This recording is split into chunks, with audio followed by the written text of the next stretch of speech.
এই হলো বাংলাদেশের বিজ্ঞানী ঈশান। সে একটি অত্যাধুনিক রকেট তৈরি করছে চাঁদের দেশে যাওয়ার জন্য।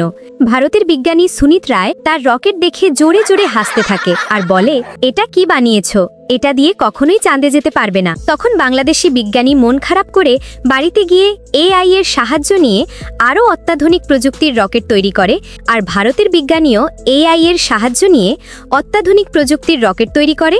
ঠিক তারপর দিনই বাংলাদেশের বিজ্ঞানী চ্যালেঞ্জ করে বলে, চলো প্রতিযোগিতা করি, দেখি কে আগে চাঁদে যেতে পারে। শুরু হয় দুই দেশের বিজ্ঞানীর রকেট প্রতিযোগিতা।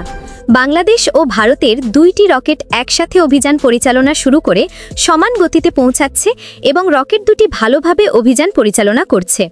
তুমুল গতিতে উপরের দিকে যাচ্ছে। বাংলাদেশের বিজ্ঞানী চাঁদের মাটিতে বাংলাদেশের পতাকা উত্তোলন করে এবং ভারতের বিজ্ঞানী চাঁদের মাটিতে ভারতের জাতীয় পতাকা উত্তোলন করে। এখন বিজয় নির্ধারণ করা হবে ভোটিংয়ের মাধ্যমে। বাংলাদেশের বিজ্ঞানীকে জেতাতে চাইলে কমেন্ট ও সাবস্ক্রাইব করো, আর ভারতের বিজ্ঞানীকে জেতাতে চাইলে লাইক করো।